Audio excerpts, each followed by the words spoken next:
Ladies and gentlemen, welcome to the First Touch Podcast. It's a new Rocket League show. I'm Dazzler. Joined with me today is T-Bates and Roldiz. And, it's Monday, January 25th. It's a pretty cold day in Chicago and in some places around the world, but we got a lot of Rocket League to warm us up. Boys, how you doing? How you doing today? Bro, I'm chilling, man. I'm vibing. You know me. Yes, sir.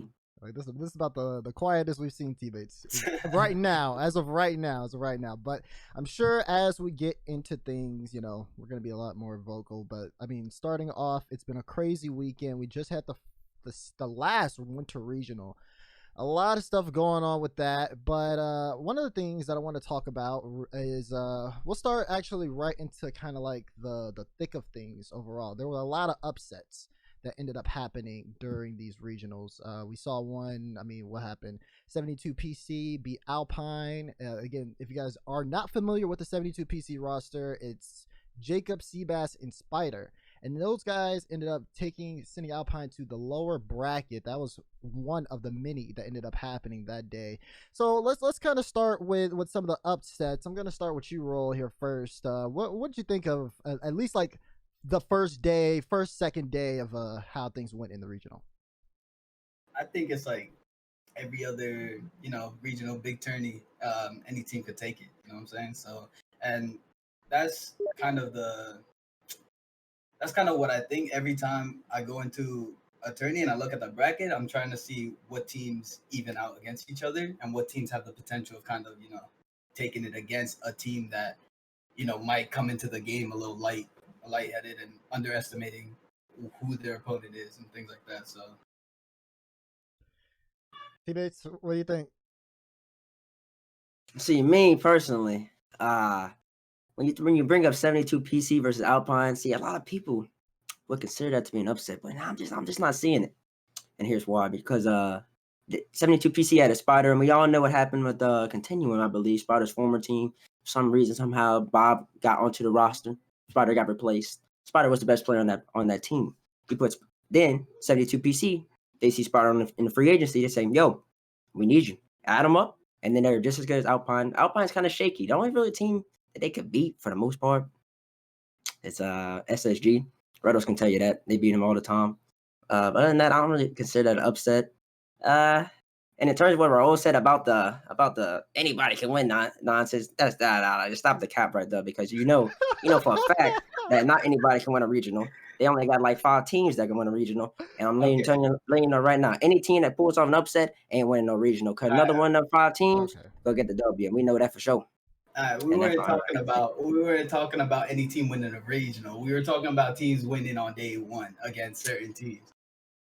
You don't agree that teams can just pull up? I mean, yeah, you could pull up, but see, when you say it like that, see, now I'm gonna back off. I agree with you, but like beforehand, I thought you just meant like Bo Joe, you and me could make a team, make regional, and all of a sudden, we popping off. You know what I'm saying? That ain't gonna happen. Come on now, like the vibes. Okay. But first off, like, so you're saying to me, Tyler, that 72 PC beating Alpine is not an upset? No, sir, it's not. I find them to be pretty even. Alpine just had the structure. They've been playing since however long, almost a year now, right? So that's plenty of structure, plenty of continuity. That's plenty of time to get to know one another and get better. So they've been playing since fall split. So like I said, Spider's a really good player. Nobody besides the Continuing boys know for sure why Spider isn't on the team. They Astro can post on Twitter or one tweet longer saying blah blah blah, this why I went with Bob. But the bottom line is Bob's not the player Spider is. Everybody in this team knows that Spider's the best player on the team. So you're saying the main reason that this upset happened is because of Spider. Like Jacob coming back, Seabass coming back. These are 2 names that haven't been at the top of the scene in the longest time, right? So them coming back, they have no importance at all in this series. No. Don't misconstrue my words. Don't misconstrue my words. No. I'm gonna stop you right there. Don't misconstrue me. It says here's what it is. Jacob and Seabass, of course, are really good. Former pros, former top level pros, especially Jacob, former MVP. But everybody knows for Rocket League, especially at that top 8, top 10 level, you need to have a consistent 3 people. You can't have 2 and then one slacking. I don't even remember who was on 72 PC before, but whoever it was wasn't as good as isn't as good as Spider and won't be as good as Spider. So you add that, you can match Alpine. Alpine is just a team that floats around that top 10. I believe they're top 10 right now, NA. That's I'm gonna have to fact check me on that. But it's not like it's like a solidified like special thing to be top 10. It's solidified. If you're a top 16, that's different. But top 10, anybody in from that like 11 to 16ish range can take you. I think 72 can take them any day of the week. Don't see an upset for me. All right, I just showed you guys. Right now, I'm showing everyone this clip of Jacob. This was against the PK series. He jumped off the ceiling, had a nice redirect. That's against Pittsburgh Knights. So all I'm saying is that T-Base does have a little bit of weight to that statement coming into here. At least saying, 72 PC. Probably shouldn't underestimate them. Spider's definitely a good addition to the roster, but I do think, I don't know. I think me personally, I feel like it's too soon for me to say that. I feel like it's a bigger thing if you're saying that Alpine, a team that's been together longer, is like any team that gets put together could just beat them and it's okay. You know what I mean? This is a team that's been in the RLCS since like the fall split. They've been in every grid, even though they've dropped out and had to requalify. They've still been able to meet those kind of benchmark parameters. So for me, I feel like for a team that consistently still proves themselves, if they're that bad, then how come they haven't fallen off yet? They're still in the major. They made it. They don't have to worry about anything. That's just my thoughts. Yeah, I agree to the extent of like I don't think that it should be an everyday thing that a team like 72 is gonna take on a team like Alpine, and it's gonna be a surprise because Alpine is kind of like a mainstay at this point. They kind of prove themselves, even though majority of the brackets you can argue have been kind of light, but I mean they've made it right, and 72 haven't done that yet. So that's my opinion on it. See, y'all saying all that. See, I'm just gonna look at the winner split, the winner regional.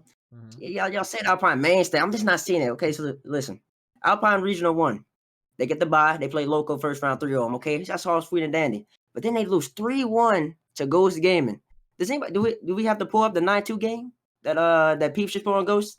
3-1. You're losing 3-1 to Ghost Gaming, and they get beat up 9-2 by Peeps. Come on now, don't tell me no mainstay. Let me go to the lower bracket.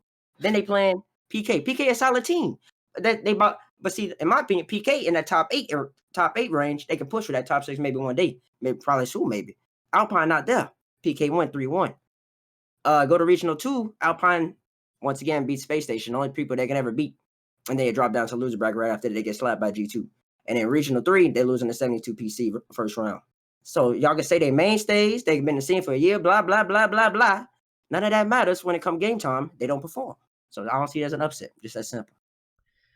All right. Well, we'll move on from it, even though like I don't think he makes sense. But this definitely goes towards... Don't hate on the common sense. Don't hate on it now. Don't hate on me.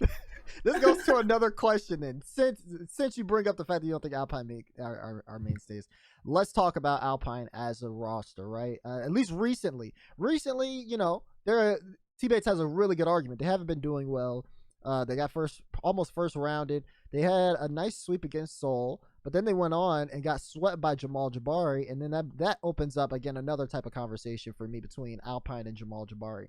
T-Bates, actually, I'll just flat out say it. Which of the two teams, if you could like put them head to head, like, because I think at this point the head to head between these two are actually even at this point. But overall in the standings, right? Alpine are known as like an RLCS level team. Do you think Jamal Jabari with the win here in the Winter Regional have like passed them up? If Jamal Jabari beats, since they beat them, yeah, have they passed up Alpine? Yeah. No. What? No chance. No. Just because you beat a team once doesn't mean you surpass them. You got to beat them again or something. You got to prove that. Now, am I saying that like Jamal's like lower than them, like by a significant amount? No, it's close. It's close, and I mean it's evidently shown because Jamal 3-0 Alpine this time. But you gotta consistently at least beat Alpine, beat other top 10-ish teams more so than rather than just go and say 3-0 in grid like Jamal's been doing, and then the next day getting first rounded. Didn't they get first rounded by Alpine recently in grid like twice in a row, right? Yeah, And it so, was in the playoffs. Yeah, of grid. right. So just because you beat them in regional one time doesn't mean like you're on their level. They're still a little bit better than you. Jamal's gonna come up though, but they're not on Alpine's level. I don't know. I kind of look at it and I'm like, Jamal has every time they go up against like a top team, they are either going to game 5 or they're contesting them super heavy, right? Every single game, 1 goal series, or they actually take the dub, right? And that's kind of what I look at when I go to Alpine. It's on and off with them. And recently, Jamal Jabari has Alpine's number. So, my opinion, I think Jamal has passed up Alpine at this point.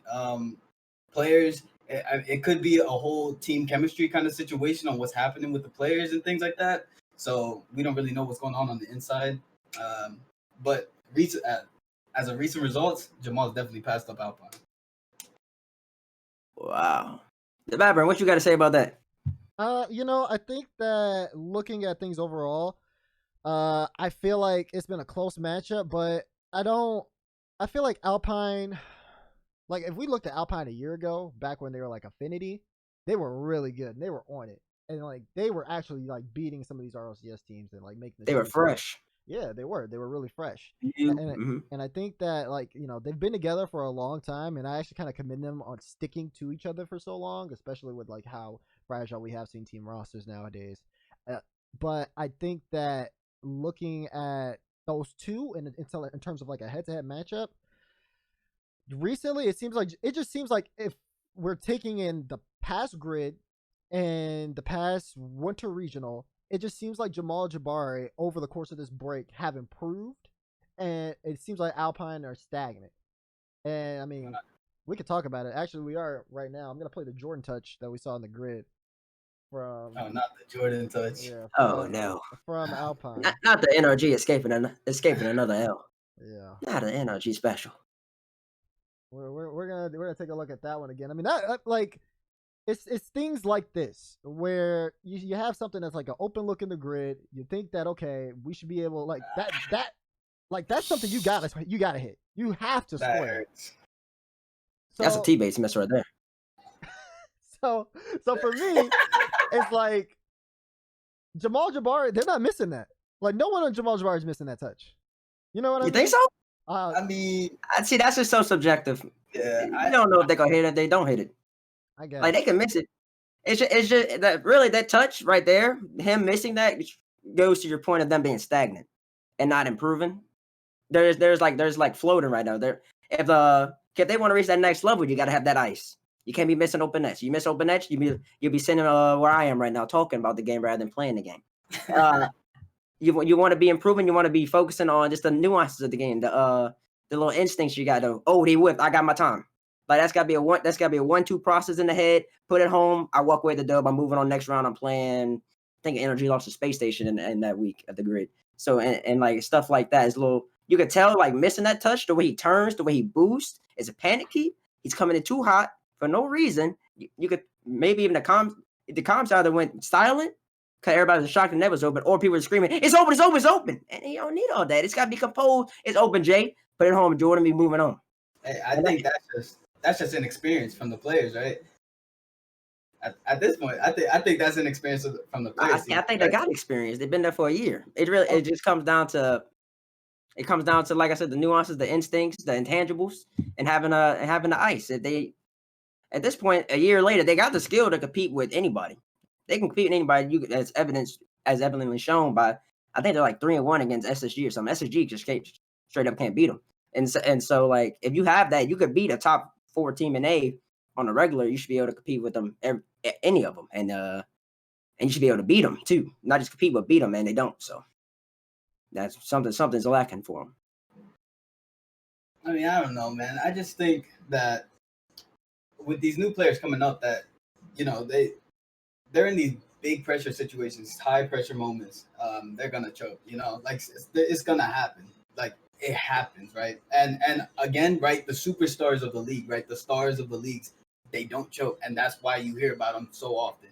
But for someone to choke when they're like kind of like new faces of the league, basically, it's like you got to let them have their mess ups, and they'll move on, they'll learn, they'll adapt, they'll get better. You know what I'm saying? Yeah, no, I feel that. I think definitely it's a learning experience for Alpine here. And I think based on what we have seen from them, that it won't be one that they'll be living down pretty anytime soon at all. So that's how I feel with that. But you know, these were series that we talk about when we're comparing these two teams and looking at them. Right, we talk about the grid. Jamal Jabari, they have beaten NRG in the grid before. And I've seen it's pretty handily too. Uh, Meanwhile, Alpine they struggle with that particular matchup, but overall encompassing, I want to talk about just the grid as a whole. Raul, you coach the Susquehanna Sonics.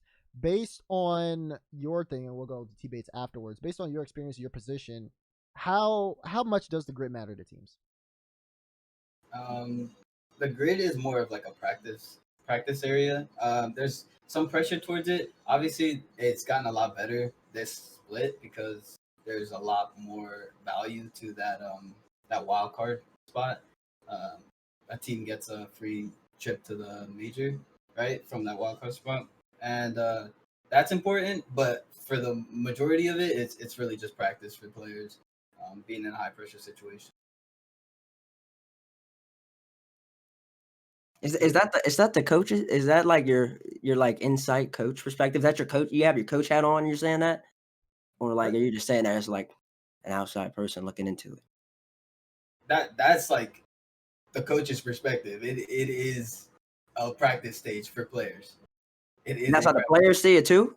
I I mean I'm not in the player's head, but that's what I like when I see that or when I see the grid and how it's played out and things like that. Obviously you're trying. You're trying. You're not it's not like it doesn't mean anything because it does, but it's definitely more of a practice stage than something that they're actually like, sweating over.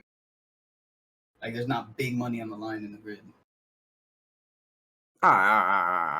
First off, NRG for winning the grid won 10K just for winning the grid, right, Demar? And isn't it like 7,500 each week? Somebody wins the grid Yeah, or something like that. yeah.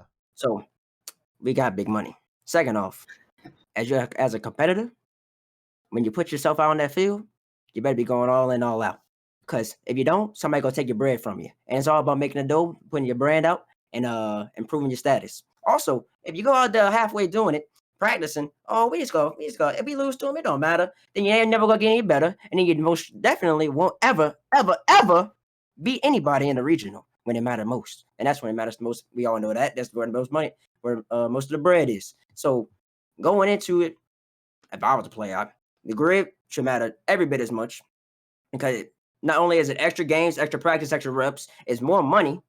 On top of the money you can win from the regional, you can make more racks, it's more branding, more individual accomplishments, team accomplishments that a team can have. So that when they end those contract negotiations with orgs, they say, "Oh, we won this, this, this, this, this. I need to be making 12K a month rather than making 8K a month. Cause I don't lose." And so whether it's regional or grid, it's all about winning and it's all about the W. So if I ever hear anybody, if we have any guests on the show saying that they don't care too much about the grids, we gonna have a problem. I 100% agree with your intake, T-Base. I agree with the way you view it. People should be trying. People should be caring because there is money on the line, and you're in this game to be competitive, bro. You're at the top to be competitive. You want to win, so why not take it like that? But what I see and what I experience and what I hear around the league, it's not taken like that. So All right, well, I'm gonna need one of these people that you see and what you hear. They're on the show right now, and let me educate them real fast. So I can educate them, make them a grown man. Because grown men don't play around their door. Wherever 16-year-old in the world in the scene telling you that they don't care too much about the grid, put them on the show. Let them come talk to me. I'll get them right. And then maybe they'll win. Which team is it that don't? I don't even want to know. Just surprise me. Whoever ain't trying, get them on the show. And I'll show them how it's done. maybe another time. Maybe another time. The Babber? All right. You know, I can't speak on it because I'm just casting it. So there's that. But you know, I think that looking at what the grid overall encompasses, I think that I do think that team should definitely try for it. You know, for bubble teams, the grid quals actually mean a lot to them because that's kind of one of their biggest chances of getting an org if you think about it. If you have a grid broadcast, that's free advertisement. So, oh my god, I gotta put on my brand hat here. But pretty much like when you think about it, you get a spot in the grid, you get free advertisement, you can sit there and kind of do honestly whatever you want to do during that time slot. As someone who is part of the NRG Grid broadcast, who when we are live, not a flex, we are the number one channel that's on that. We have shout outs to people like Visine. I am reading sponsorship ads and recording sponsorship stuff. I laughed so hard because I felt like an ad guy. I was like, I really have to do like this little Visine read and send it in and record it for them to make a video. They're able to promote their YouTube channel, which they did at the start of the fall grid. They promoted their YouTube channel. That YouTube channel now has 150,000 subscribers on the YouTube channel. It's the NRG Rocket League YouTube channel. And all it is, like, everybody has their own channels. Musty, like, hit 2 million. Like, he has his own channel. But it's like, okay, we can have Rocket League people do whatever. And boom, have it on a YouTube channel. And what they did was they started promoting and putting out content during the fall grid. It was like a weekly basis, and every time you tuned into the grid, there's a new video, and the new video you saw it live, and then it was also on the channel like maybe like an hour or so later, so people got to see it early. It gave people an incentive to watch. And then we do giveaways and stuff like that. We're giving away like Rocket headsets, and we give away one, and all you have to do is watch. Like, it does such a good job of being able to grab viewers who don't know anything about Rocket League, or maybe those who are just fans, keep them in, give them something to like sit for, and you get to retain viewership, bake in the ad revenue, get money from your sponsorships, and promote all of the brands that you want. There's so many wins for that. So I understand if you're a top team and you always have a guaranteed grid spot, sure, like that you're not gonna fall out. But these boys that are down in the bubble are hungry, and there's definitely something that they can benefit from greatly from the grid, and they're gonna fight for those spots. So I think if you're like a middle of the pack team, you have to be taking every grid seriously, because you don't want to go through those qualifiers again. There's so much on the line that's just more than the prize pool that I don't think a lot of people are seeing. So I think like that's overall like kind of where I sit on that. Every team needs to take it seriously. Every team, ever.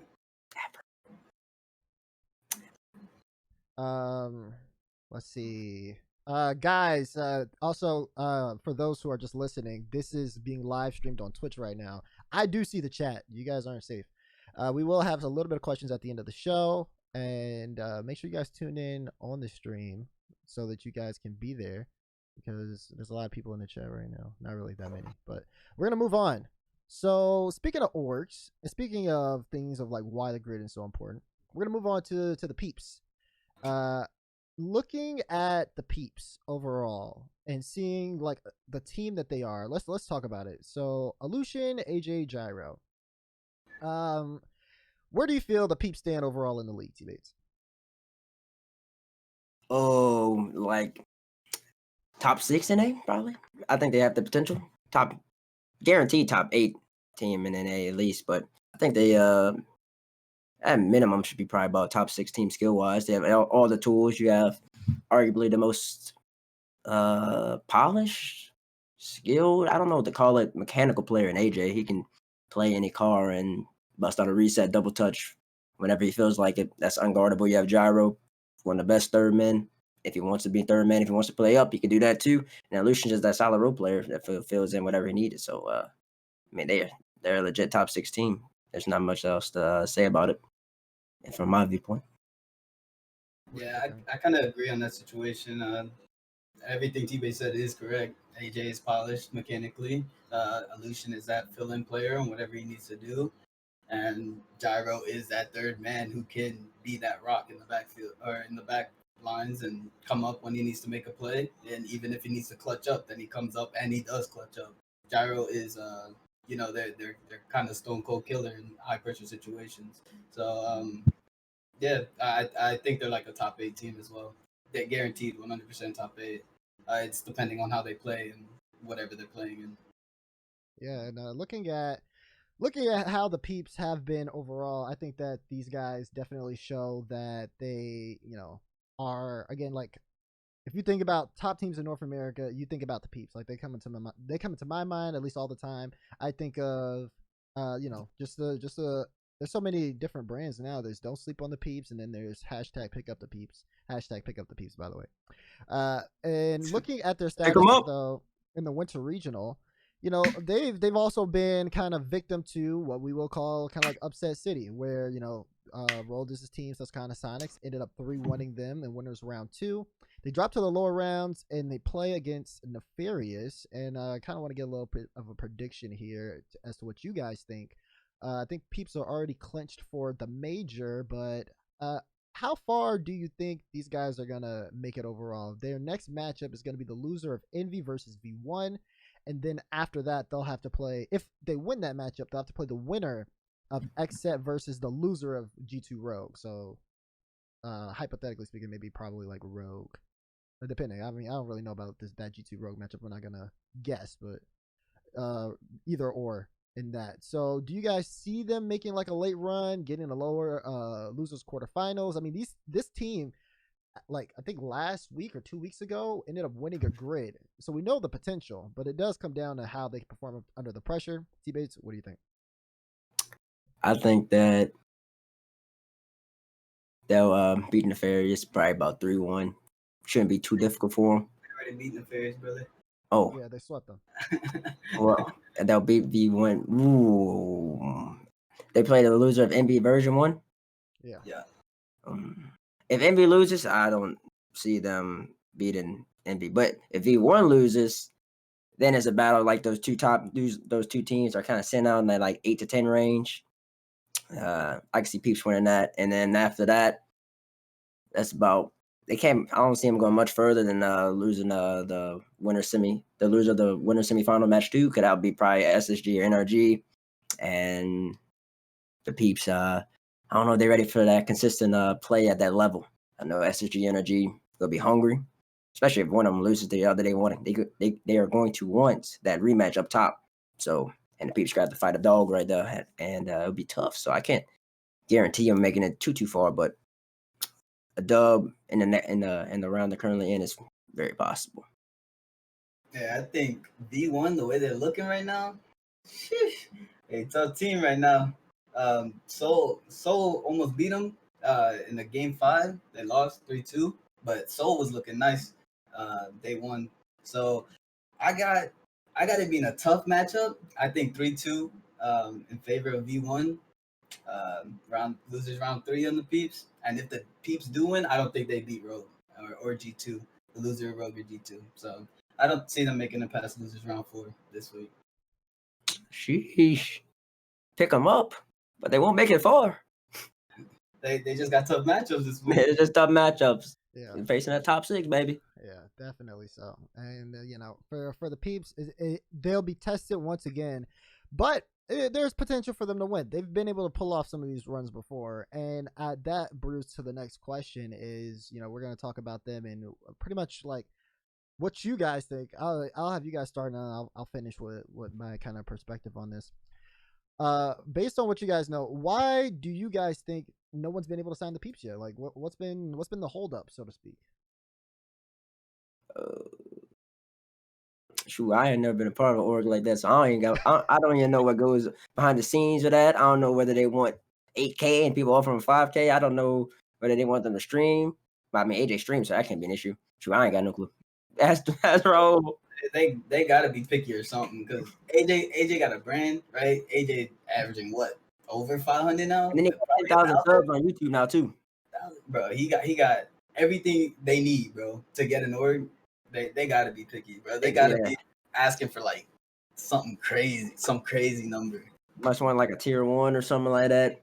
Maybe trying to get a TSM or something along those lines back in it, and they just holding out.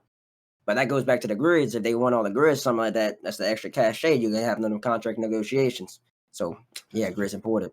Yeah. So yeah, you know, and I think that they, you know, that's a lot that they have like on the table to offer, right? You do talk about AJ stream, and you talk about the grid spot. You also talk about just the fact that I think, let's see, I want to make sure I'm 100% right on this. Looking at how they're sitting overall in the full rankings, they are at number 7 right now, but that actually that might change based on how they place here in the Winter Regional. because right now KCP are sitting at 1150 and Peeps are sitting at 1080. So I think the Peeps might be able to pass KCP in that. I The got other past KCP Casey. are out.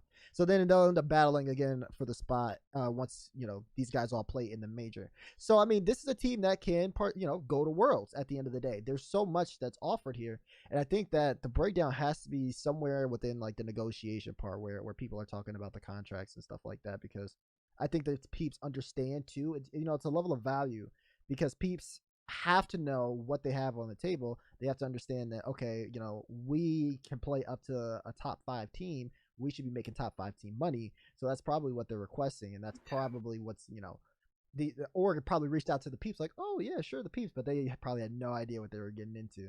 And Peeps are reminding them, no, this is the system. So hopefully Peeps find something. And then you got to think about it as well. They were involved like with PK too, and we all know how that situation went down. We don't really need to speak on it, but one of the things that we will say is Moopy and Gyro, AJ, all those guys, they want to make sure they got a good contract. So they're gonna. They better make sure they got a good contract.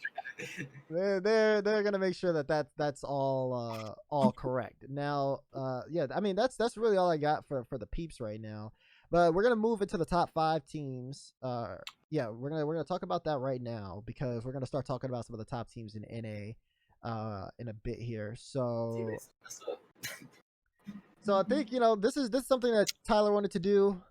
He was really like, yo, like, let's get this top 5 teams going on. Oh my god! Oh my god, I forgot I had my sub notifications on. But T Bates, let's start with you.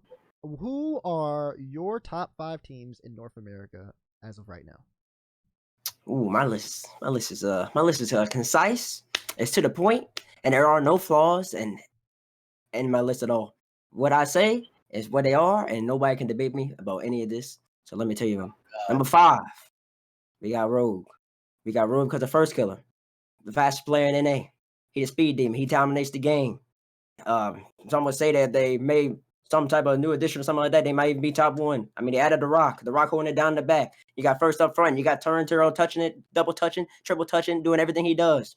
They're 5th best team in A. Number 4. Now, this is controversial, but it's not controversial because we got G2 coming in at number 4. Why? Because G2 has arguably the best offense in NA. But the only reason that they're not better than number 4 is they don't play no defense. No defense whatsoever. They push up all 3, they brick shots, and then they say, oh no, it's in my net. Yeah, it's in your net, Reed. It's in your net, Chicago, because you ain't playing no dang defense. If you play defense, you'd be better than number 4. You don't matter if you average 4 shots, 3 shots a game, or how many shots they average game, or 4 goals per game. You got to play some defense to get better than number 4. That's number 4, G2 Esports. Number 3 got to upset some people. I come in number 3, I got Space Station Gaming. Why do I have Space Station Gaming number 3? Here's why. Because Sip took a little bit of time off the game, stopped playing ranked this much. He's been trying to get on lately, but a lot of CS hours, a lot of time off the game. Last time we saw a great player like that play less, it was Devo. Devo dropped off. Is Sip gonna drop off? We don't know. So Sip playing now more. We'll see how it goes. But NRG's the better team right now. And then number 2, we're gonna put NRG because they arguably have the best player in NA in Justin.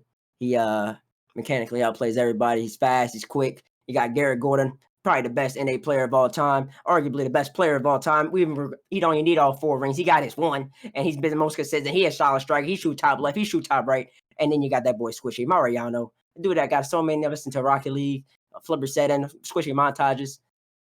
It's just all about the content with them. They number 2. And then number 1, you got the machine. It's like Germany. Germany's soccer team. Envy.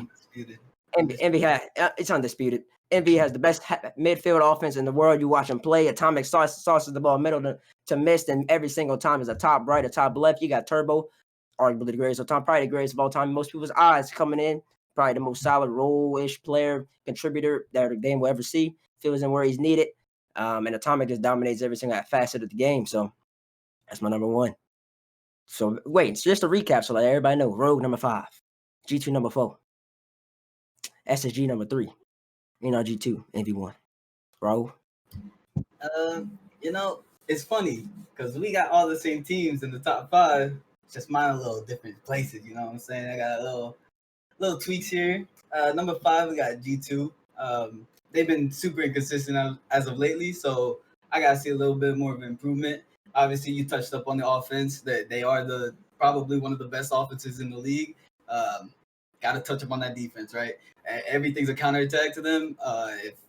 If no one's back or if two people are back, it looks a little bit shaky, right? They might get stuck on offense sometimes. Number 4, we got Rogue, the Young Guns, and Tino, the Young Guns, and First Killer. You know what I'm saying? Those boys, the Young Gun and Brock, they brought somebody there to play defense for them, to move up as a third man for them. And that's what they needed, right? They didn't need somebody messing up with their rotation because they already stupid enough.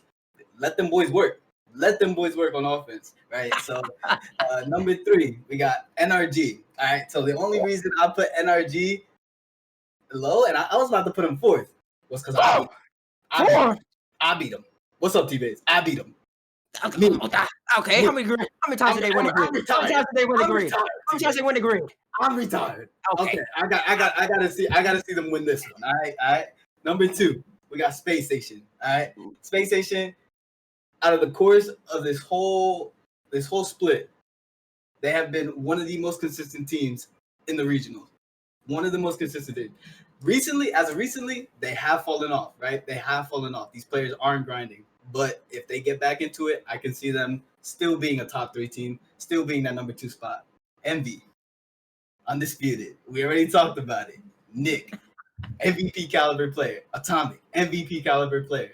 Turbo, the best to do it, and you can't deny it. Those are my top 5. G2, number 5, Rogue, number 4, NRG, number 3, Space Station, number 2, and Envy, number 1. Oh my God, that G2 number 5 got me a little upset. I mean, a little upset. Number 5. I mean, I can see the SSG. They got T-Shot Goat. T-Shot Goat working everybody down. You know, Slater gonna be talking that yap, and sometimes backing it up, sometimes being Slater. But that G2 number 5 overall. I don't like that. I don't like that. What is Rogue One? Huh? It's not. What do you mean? Don't say it's not about winning. Okay. This is out of like recent performance and kind of like G2 just won grid. Where they placed in regionals. This is what I'm basing it on. Oh yeah, because you don't like the grid. I forgot about that. You don't. Oh yeah, your grid don't matter. Your grid just fine. Nah, because look, I don't think teams be taking it as serious as I think they should be, right? So that I'm not gonna judge their performance on like their, you know what I'm saying? Like I'm not gonna judge their placement off grid because let me look at these. Let me look at these dang regionals, man. So G2 here. When the last time G2 and Rogue played? Demar, you got that up somewhere? I can look it up actually. I just gotta pull up this. Oh, you know that G2 and Rogue ever played each other. Man, G2 have they even ever played each other? I don't know if they have. I'll let you know in a second here.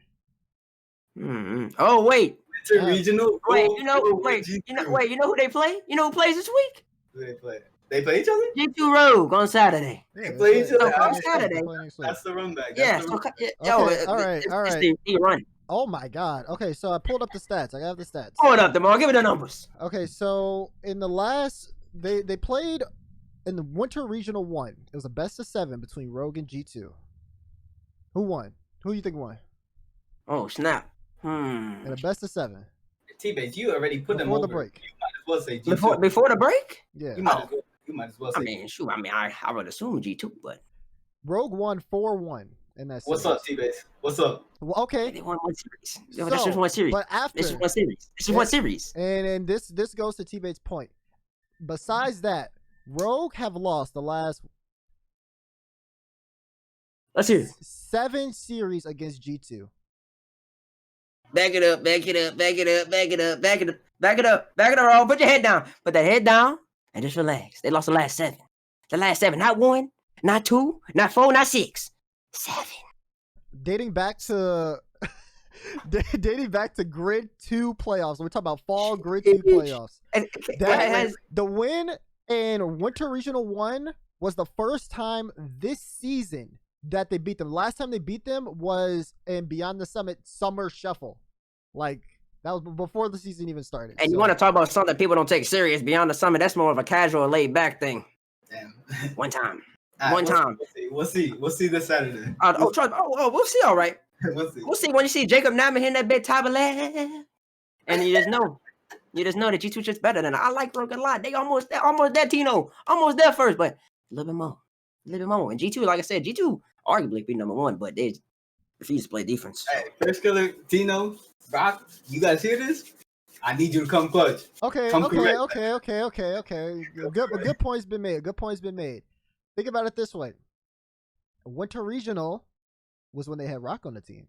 Before that, they had Kronovi. Remember this. This roster change is kind of fresh. Kind of fresh. Okay, cool. You beat them one time. Congratulations. G2 didn't expect Rock to play a little like they didn't expect Rogue to play like they did. Maybe a little switch up, Yeah, so- play a little bit slow or something. Yeah, they're Don't worry, 1-1. they'll adjust. They're 1 Okay, and 1 with Taroko. They lost one. It was Winter Grid playoffs. It was a 5-game series, and then they won in Winter Regional 1 with the 4-1. So this would be kind of like the tiebreaker with Taroko on the roster. So how many games have they won with Rock against G2? 6. How many have they? Okay, I meant series. Like how many series? One. Yeah. They've won 1 and they've lost 1. It's 1-1. Okay. Yeah. It's about to be 1-2. Come on, my list is not wrong. My list is right. You're gonna see. It's gonna go out just how I described it. My top 5, it's actually so perfect it cannot be denied. We'll see. Rogue will lose to G2, and SSG may lose to NRG. We'll have to decide. They kind of close. It's kind of like a tight 2-3. Come on, you got your top 5? Yeah, I actually haven't even got a chance to say mine yet. Y'all been Go ahead, yo, baby. I'm sorry. Man, we're all got into it. looking at my list, I think I mean, we all have the same teams, just put in different orders here. Definitely right now, that's tough. It's really tough, but for me, it's a proven thing. You got to prove yourself top 5. So Rogue, that's facts. Rogue are 5 right now because I think that I feel like based on recent results that they could be higher on the list, and I'll probably end up changing it pretty much after this weekend. But they haven't really shown me consistent results against top teams right now. It's been on and off. So I have Rogue at top 5. I think that they could be like top 3. I think they can really be top 3. They just have to continue to show up the way they have been. At number 4, ooh, honestly, I'm putting SSG at 4. Yeah, I'm gonna put SSG at 4. Put them down lower. Oh my gosh! Let me know why. Let the world tell them why. Tell them why SSG 4. It's just the inconsistency for me. It's really just like the inconsistency. They did well. They were doing perfect almost like at the start of the season. Then went to Regional 1 hit, and then that was just terrible. Then you go into Winter Regional 2. They're doing a little bit better. The grid, they're just not showing up at all in. It's almost as if they don't care. And now we're starting to see them kind of come back in, but I just think that the other teams are starting to improve at a much faster pace, and I think they're going to be eclipsed there. That being said, that's why I have G2 over them. It's pretty much between G2 and SSG for me. And I think that G2 as of recently have shown that like they're starting to step back up again, like they did really good in the last grid that we ended up seeing. G2 beat SSG. Right, they beat SSG in the grand finals 4-1. You know what I'm saying? Like, it wasn't like too much anything that was going on there. It was all G2 all the time, and that's why I'm like, okay, at this point, unless SSG show me something different, I got G2 over them. Now then we go into what is that? G2 at 3, NRG at number 2, obviously. Although, I'm really kind of iffy on that right now because NRG have also been having some consistent results. They dropped series to Jamal Jabari. They lost to the Sonics in that one other grid. They have to continue to be consistent. I said it when we were doing the grid broadcast. I'm like, this is a wake up call for them. These other teams are hungry for that top spot, and if you're slipping, then you're gonna get caught out. That being said, I think they're gonna easily make winter semifinals. Well, actually, I don't know. PK might throw them off here a little bit if they treat it as they've been. Don't sleep on Sosa now. Right, but I think with the sweep on Exit, they're in top form. I think with the sweep on Exit, they're in top form, and then obviously Envy at number 1 because it's Envy. That's the machine. Like they just aren't losing. They just aren't losing anything. Like they lose grids. What happened? They lost 2-3 to SSG. Yeah. It was tight though, and SSG beat them because MD kept double committing. Right. MD Envy would double commit randomly, and SSG would get a free goal. Other than that, Envy was on top of SSG all game long. I'm pretty sure I can slate Team Envy making grand finals through uppers, or at least winter finals through uppers. 100%. I agree. Yeah, they've been all on it. So those are gonna be the guys as top fives here, and I think that overall we're kind of in the same spot, just kind of like these middle of the pack teams. Everybody's placed here a little bit differently. But let's try to move on. So I think one of the teams that we've had a really tough time dissecting or trying to figure out where to put is Rogue, and I want to hit on that real quick. Rogue have had a run of really successful results that are putting them into these conversations. Do you guys think this time during the regional? I mean, we talked about the G2 matchup. Let's just hit on this kind of one more time and then kind of bury that. Where do you guys see Rogue going in the future? Like, what does their future look like in terms of this bracket and then also going into the major? They could. I mean, this bracket, like I said, I got G2 beating them just because I think this regional might be G2's regional. We'll have to see, but I mean, they're legit top 5. The Rock's addition puts them, like, solidifies that not only and their position in top 5, also solidifies their positioning on the field because they have the guaranteed 1-2 with Tino and first, and then you have Rock behind them holding it down. So it's gonna take a little bit more work, a little bit more practice. I think they need to improve. They want to really get into that upper echelon, that top 3, that top 2.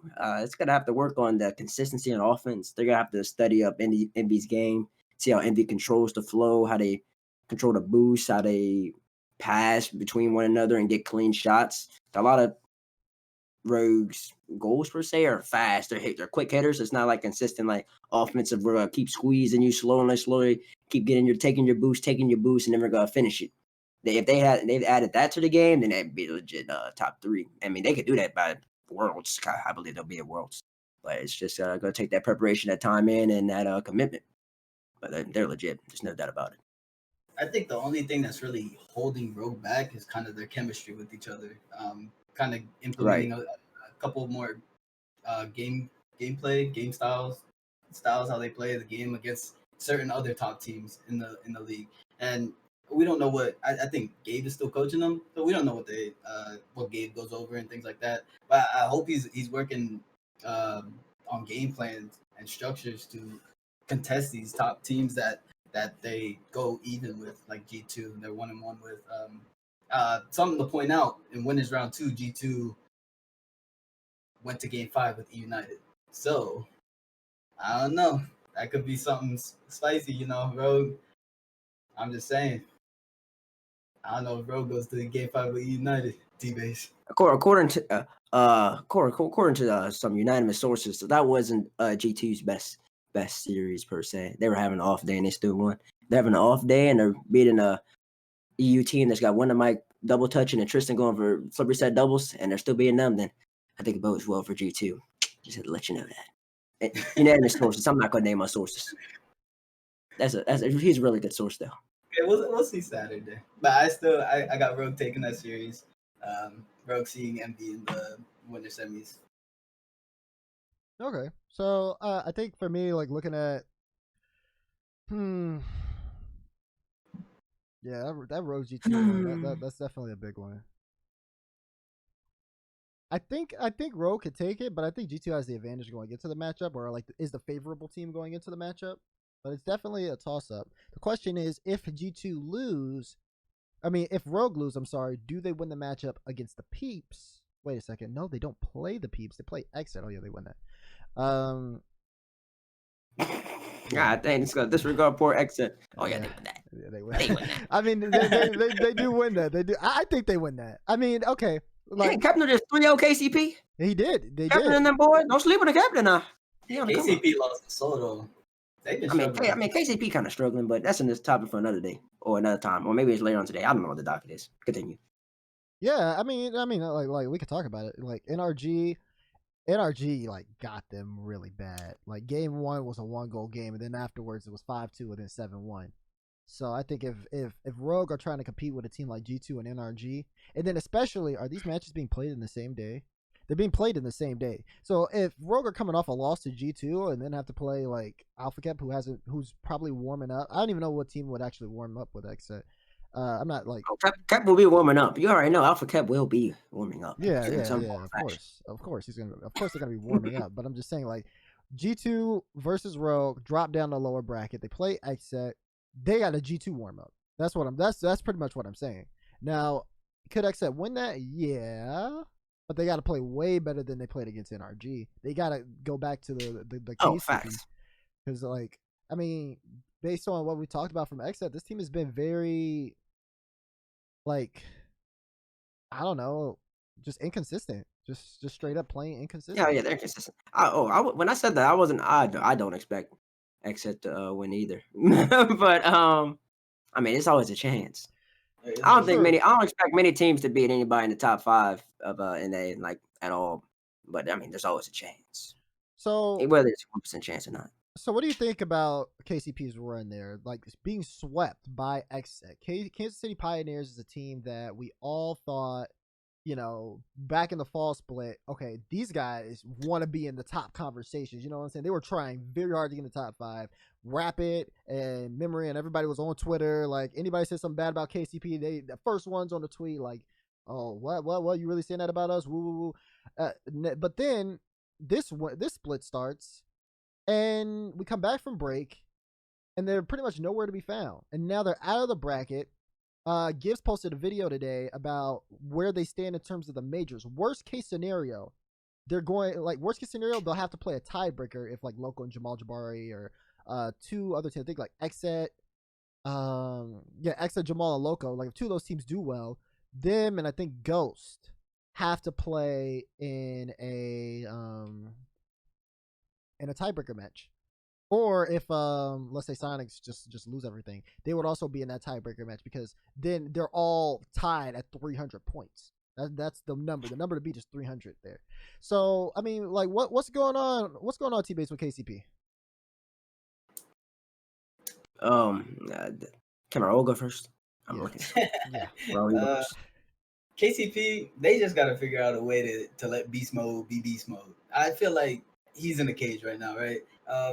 When they're struggling, he's in a cage or he's lost on the field. He's lost on the pitch. He needs proper guidance, whatever it is on the field, whether it's his teammates doing it, whatever they need to do to figure out how to get beast mode playing comfortable. That's what KCP needs to do, and that's their success. KCP was not a top 5 contention team, right? So when they dipped their hand into that top 5 conversation, right, for that little period, they were being really successful. They were like finished top 2 in one of the placements. Beast mode, right? He was the name, the different name in that roster, right? And everybody expected beast mode to be something special in the league, right? Not as good as maybe he is right now, but we knew that he was an up and comer and he was going to be dangerous. Personally, I mean, it could be something like chemistry. Maybe they look down. Maybe they need to work things out on the field, as in passing, flow, overall rotation, stuff like that. But just from what I'm saying, they're a team that this split design doesn't help at all. It limits them in a way. I felt because a few times actually when they were playing well in the fall regional, they benefited from that Swiss, from the 1-day Swiss, and on that one weekend, on the first weekend, they go in the second weekend, they play another Swiss to make the playoff bracket for Sunday. Like they would go 3-2. They didn't win 3-2 at least twice in two or 3 times in the fall split, and then they would end up making the playoff bracket, and then they would pop off. So it takes I feel like they need time to warm up and get into it, and then they'll start performing. And this splits design where you just gotta go in and you gotta perform that first series, and you don't have like, and then after that, if you lose that one, you're automatically down the bottom. It limits them to a degree, and I'm sure once the next split comes around, and hopefully the format changes, because I don't believe this format helps most of these teams in the first place. maybe they'll start performing a little bit better. And once they perform better, they'll get the confidence up, and then I'm sure it'll also transition into grids and stuff like that. So I'm gonna put it on the split format, really holding them back for now, and we're gonna wait and see. We'll see. Let's see what happens in split 3 when hopefully the format isn't a double elimination bracket. Okay, what's your ideal format? If you could pick, if you could make a tournament, like what kind of format would you have? I like the Swiss a lot. I loved it. I liked how many games were played. It gave people like that fallback, that cushion. Because I mean, anybody like Rocket League at the top level, especially at the top 16 level, you're playing people that are all minimum 2K players, probably 2100 level players, and they're practicing every day. They're scrimming for 1 to 2 hours every day. So I mean, you can lose the series if things go wrong. It can be 0-0. You pinch to your net. That ruins the vibes. It could be a game 5 top right. Oh my gosh, it's like devastating. And then all of a sudden, you got to go right down and play a loser bracket game or some of that. Like that stuff's demoralizing. And a lot of people, they just need a little time to reset from that in a way, or they just need to know that like my back shouldn't be against the wall just because I lost one set.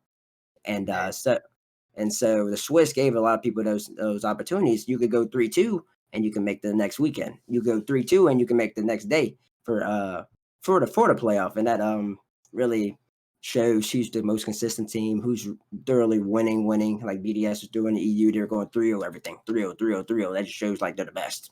And so yeah, Swiss is the best format that I can think of at the moment. Can I bring in a little counter argument to you, T-Base, real quick? My forehead shining. I think we're back. I think I was just doing too many things. God dang, that thing is bright. Let me see. Yeah, it looks like we're back live. Okay, so we started.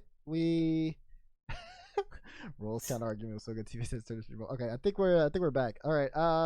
Who capping in the comments? Let's go back. We'll get to the comments later. Let's go back to what you were talking about, Roldiz, with the focus and being ready. Yeah, the counter argument with T-Base. Counter argument. Okay.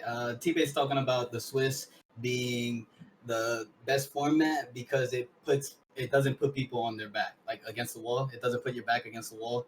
But then T-Base earlier in the stream was saying Jordan's touch, you can't make those, or you can't make those touches, right? You can't miss that open net. He has to have like that's his back against the wall, right? I think this format kind of helps it, right? You just have to win your games, bro. At the end of the day, you're always going to be in a pressure situation. So a double elim, just having extra lives, it's not really helping, right? You're just like giving these kids like some extra like thing to some extra background netting so that they can fall and then get right back up. You at the top level, you have to be professional. You have to keep going, right? And that's something that I mean, like there's a bunch of 16-year-olds in the league, so it's not really. First off, in regards to the Jordan touch, that's just about having the ice. That was in regards to me saying Alpine reached the next level. You can miss a shot, but you just ain't gonna be at the next level. You see what I'm saying? Like if you miss a shot, you ain't at the next level. If you make the shot, you beat an RG. We'll be talking about you differently. That's the top level stuff. It's not about being professional, all that, blah, blah, blah. Nah, it's not about that. Second off, it's way different. Having to play, say Rogue loses the G2. Rogue loses G2, then I gotta go play Peeps now. And if I lose that, I'm out. It's way different. That's way more pressure. And you cannot it's not even a comparison. It's way more pressure than say you start off a bad day in a split, you start off 0-2, then you're playing some bubble team that's also OT. You get your confidence up. You slap them up 3-0, beat them 7-1 each game, slap. Then all of a sudden you got the momentum, you play another bubble team, 2-2. And then you play the RLCS team, then you beat them 3-2. It's like getting the gears going. It's like chugga. I mean, you can argue that both ways. Because like the RLCS team that probably just lost 2 games straight, it's the same thing. They've fallen down and now they need that booster. Why does one team get a booster when another team is just getting demoralized? You know what I'm saying? No. I mean, the bubble teams could also use as a boost. It could also use as a boost. It just gives people more cushion for mistakes. Now, if you at the top level, like I said, like if Alpine, if Jordan's consistently making that shot, no nerves or anything, you at top level, you're probably not losing those anyways. But for the people that like are close at level, like you said, KCP dipped their hand in there just for a little while. They're close to it, but they ain't there yet. it gives them a little cushion, that little extra room, wiggle room for mistakes, and then they take advantage of those mistakes to capitalize on them, and then they use that momentum they get later on with the ability to lose, and then they can succeed later on in the future in the brackets, rather than just having to worry about, oh no, I lost once, now we're about to get eliminated. I think that psychologically is so different for a lot of these young people, especially. All right. I see your point. Thank you. Okay. Does? I mean, I'm not gonna lie. I was so busy fixing the stream that I just wasn't even there. What's your favorite format, or what do you think the format should be? There you go. Just go from there. Mine's Swiss. I like Swiss. Swiss was fun. Swiss was fun for me as a caster, because we just had a bunch of games and there were so many different rounds, and there's stakes all over the day. So like 3 and in, for example. Okay, we go like I think you play 5 games total a day, or we're looking at 5 series a day. First 3, you have what do we want to see on what stream, right? We could do NRG versus SSG on the mainstream to see who has the day one, like who's the best going into day 1 to make day 2 type of deal. Or we could go to the complete other side and look at 2 bottom teams and see them fight for their life. If a good team also ends up in the bottom 3, or like on their third life, so to speak, then you have that. It's like kind of like a storyline throughout. Some more storylines, yeah. Yeah, it's like a storyline that develops throughout the day. There's so much more to talk about, and then you get to see pretty much a lot of different matchups.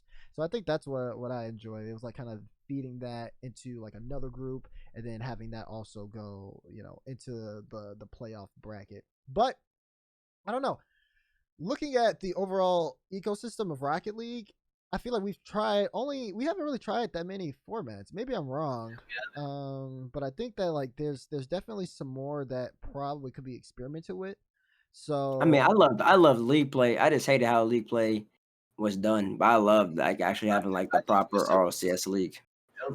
I wish there was a league play format where it would just be double round robin or triple round robin even, and then with like the top 16 teams or something. That's what I thought they were gonna do.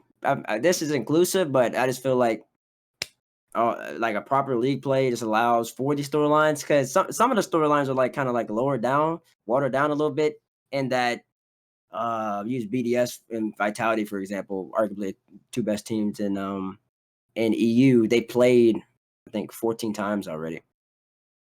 Like, that's so many times for the 2 best teams. You want that to be a matchup where they see each other 2-3 times, and it's like, oh my gosh, this is the matchup. This is going to decide who gets first, second. Puts way more emphasis on those games, in my opinion, and allows like more stories to be created, and it gives people more of a goal, especially on the bubble scene. Because at the moment, I don't even know, like, for the bubble people, how do they differentiate themselves from being like just an average team to a really good team, to being a really average player to a really good player. It used to be RS to pursue, and then from RS to CS, but now you're just kind of stuck in that 10 to 20 range, and I don't even understand how to get out of there. Well, I think that for the rival series teams, or for teams that are like rival series in the bubble, that's the whole kind of purpose of like a 1 year long format.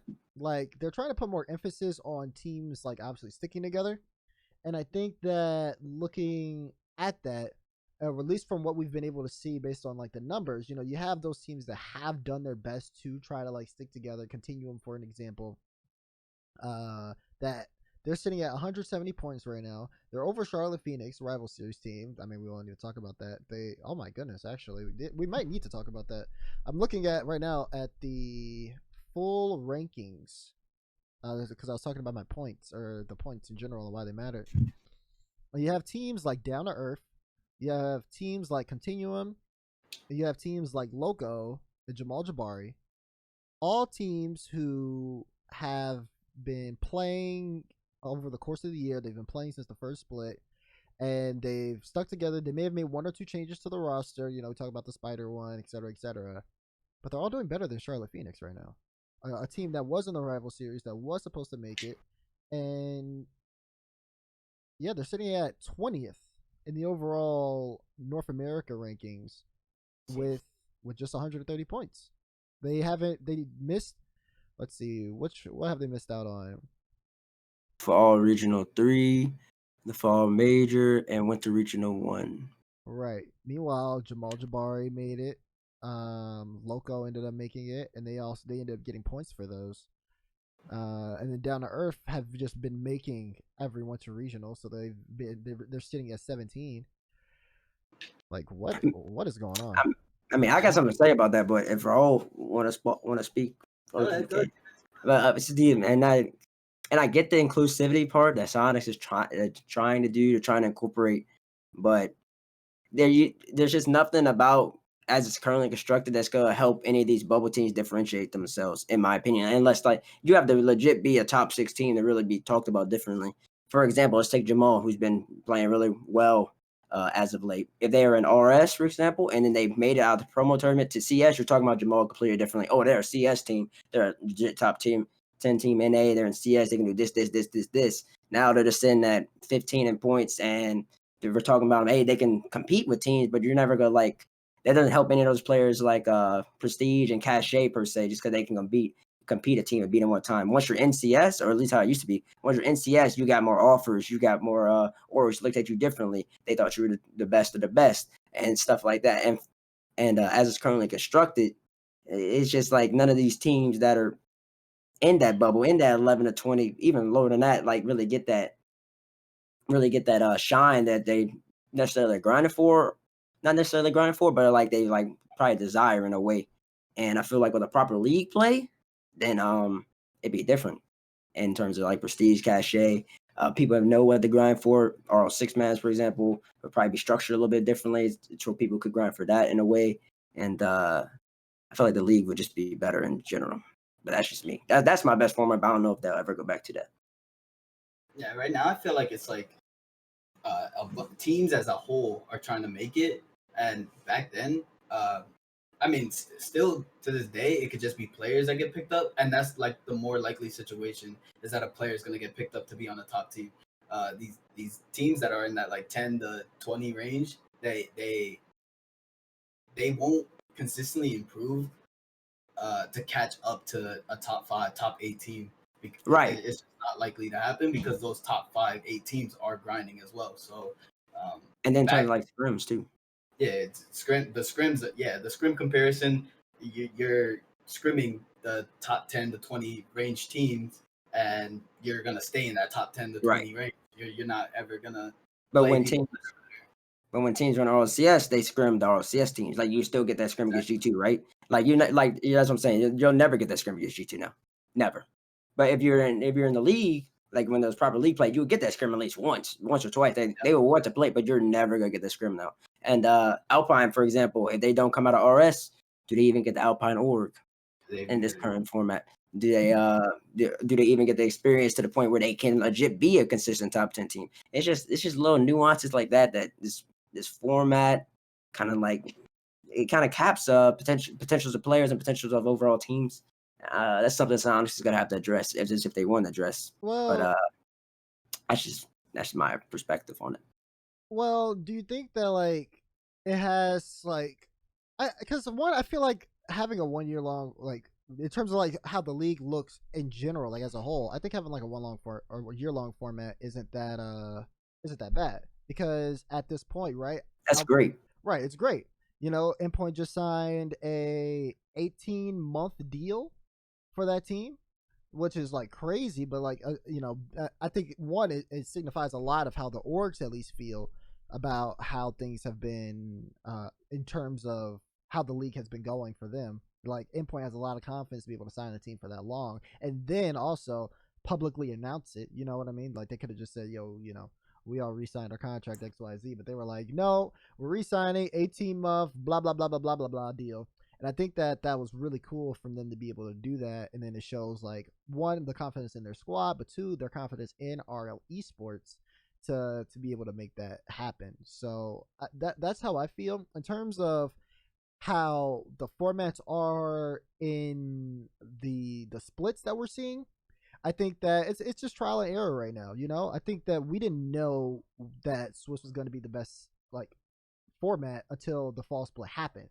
I think that like when you're planning things out like this, there's a big roadmap of what you want to do, and who knows? There's also potential that we might even be seeing something that comes in the spring that we might not even be aware of, that might even be a better format or something like that. I think right now Psionics, for them, again, it's kind of like a grounds of, okay, we've normally had like these double elim bracket runs, and we've all had conversations about that in the past. When you talk about world's performances, you do groups of double elim, that lower bracket run, how that works, the flip side run, all that stuff. You talk about the history of the league there, but maybe there's something more to it. Maybe there's something better that we could do.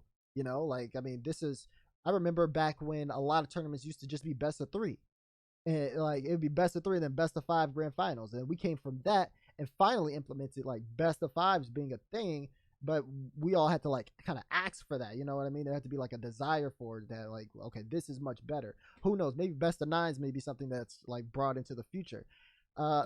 Okay, calm down. All right, calm down. I'm just saying that having an open mind in this situation and understanding that Psionics is trying to figure out what is actually the best for their esport by doing what they're doing with the splits isn't a bad thing.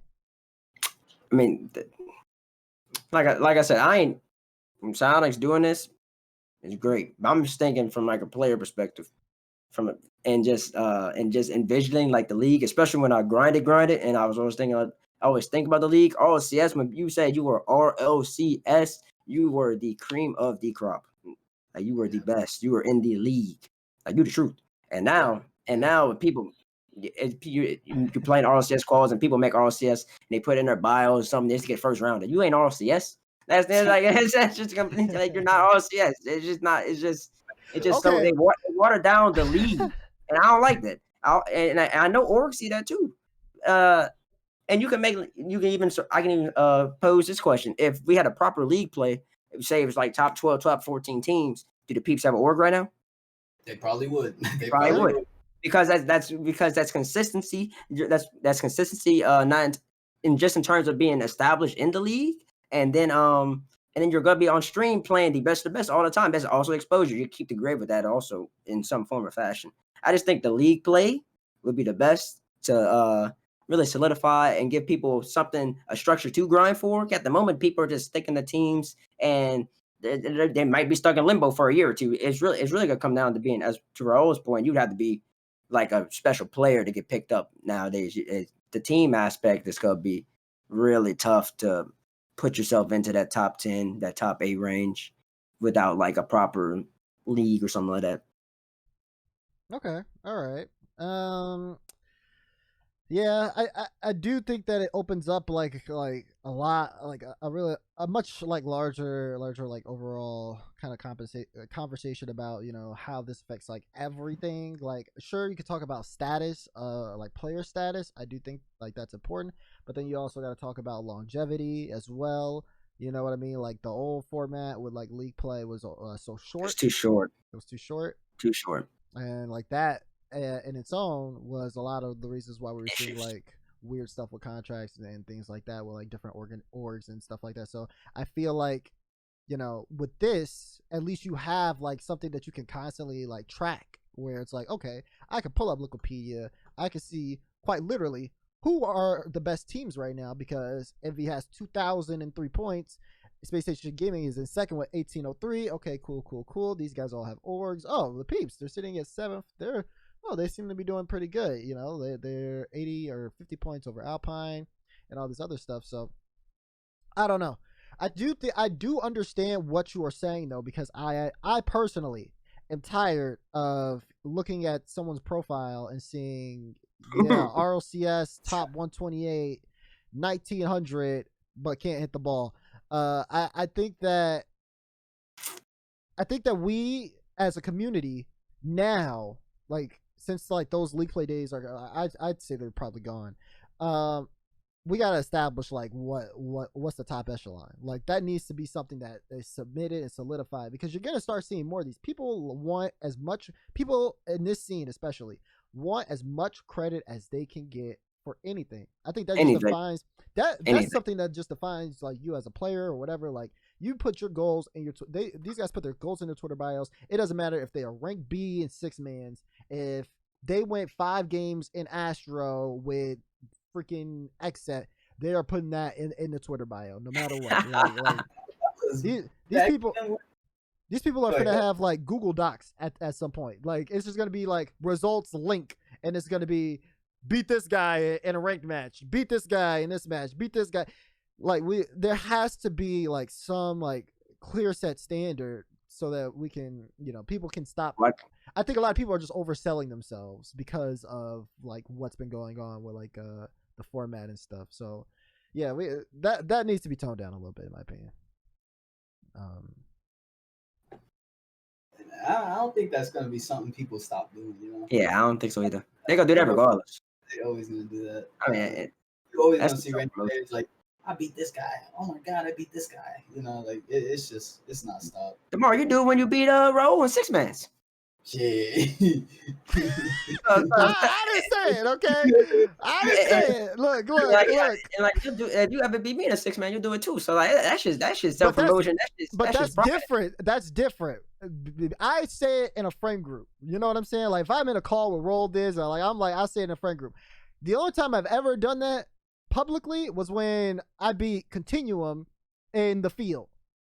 Like, that's the only time. That's the only time you ever had any results. That's why. That's your one time. You won for. That was your 1-for-1. And what you do? You post about it. So you talking about all these people, but you won them. I didn't even post about it. Oh well, it's somewhere. It's on your Wikipedia now. You made $33. Yeah, like I posted that we promoted from Div 3 to Div 2, but I never tweeted about it. I talked to people about it. I was like, yeah, Big Bob. You gotta take an account. A lot of these dudes like 13. Exactly. I'm 20. I'm about to be 25. Oh, you old. Yeah, and I'm dusting you. So like that's just like that's one of the things that I feel. It's just like I gotta put my respect in, but it's not just about it's not just about me though. It's just about casters in general. Everyone likes to talk trash about casters until they see me in my ugly lightning bolt car dusting them on the pitch. I gotta put respect on my name one way or the other. That's just how I feel about it. That's all I'm gonna say. And I got one last thing. It came up to me. Since, like you said, there probably will never be a league play again. And to Raul, my point is that now you really got to define yourself as an individual player.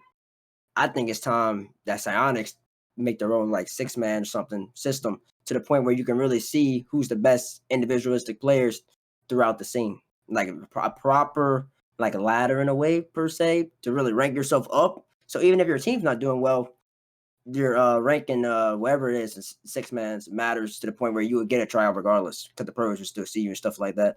I don't know if 6-mans is taken as seriously or as much as it used to, because that's how a lot of these young grinders.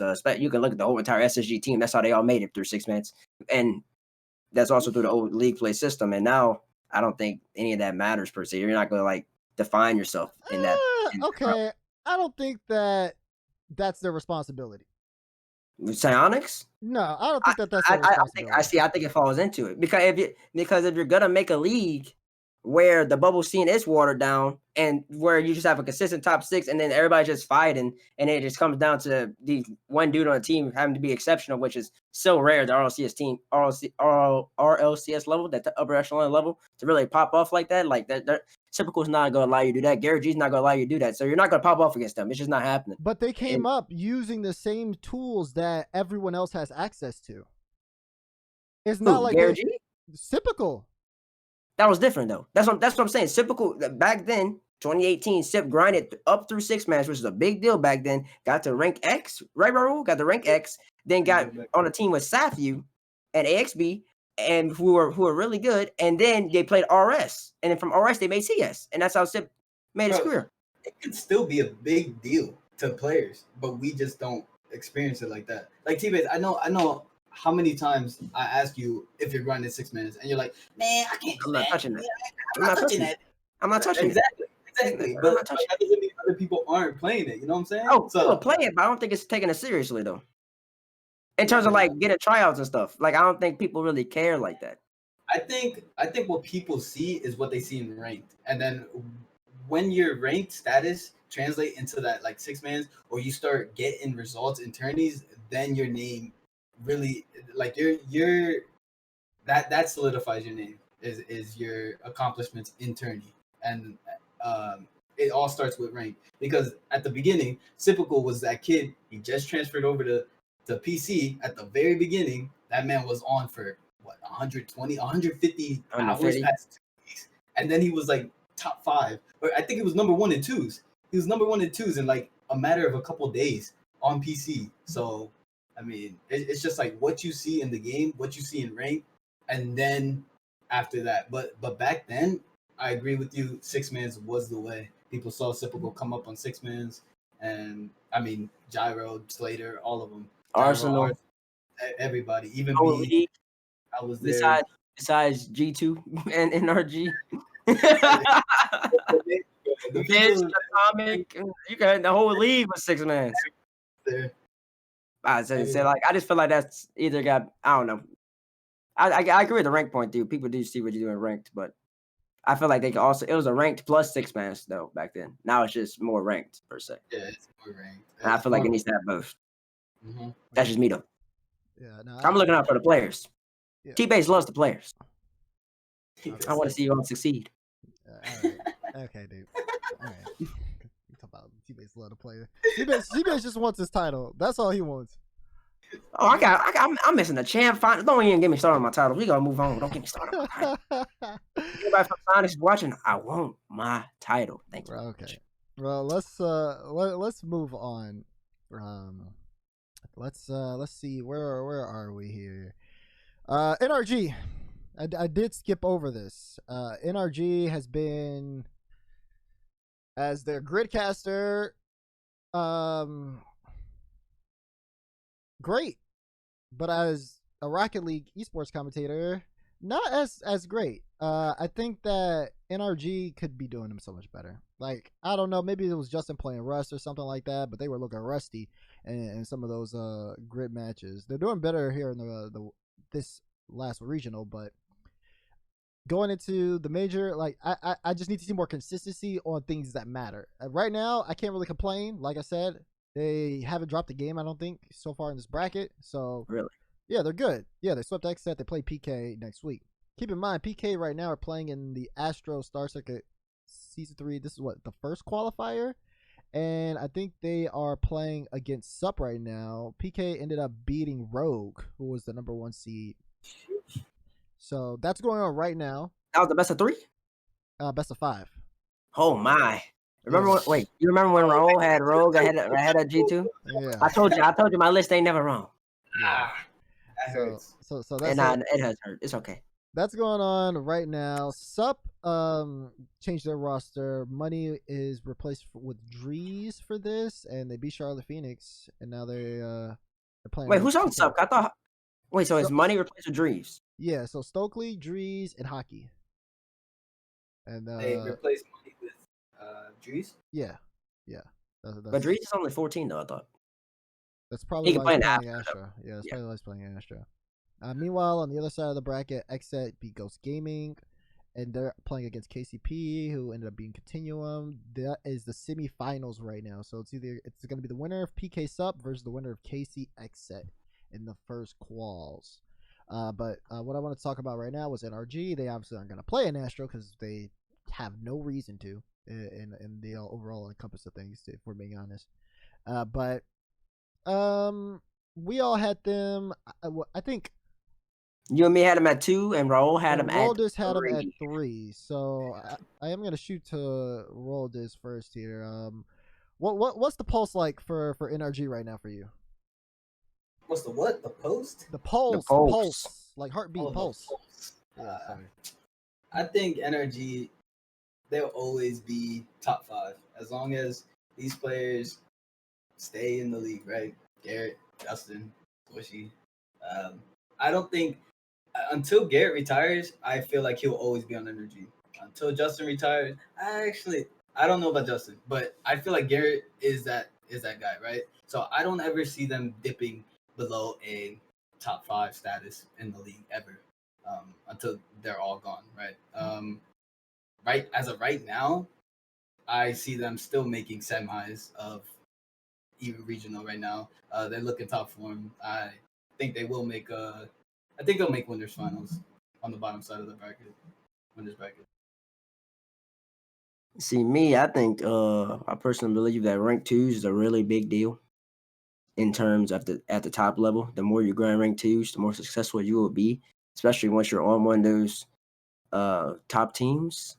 And if you all three players grind, you will see the results. When SSG all grinded and they were all, and you had Tisha, aka Arsenal, who was 2,500. Typical was also 2,500, and you had Reddles, who was like 2,400.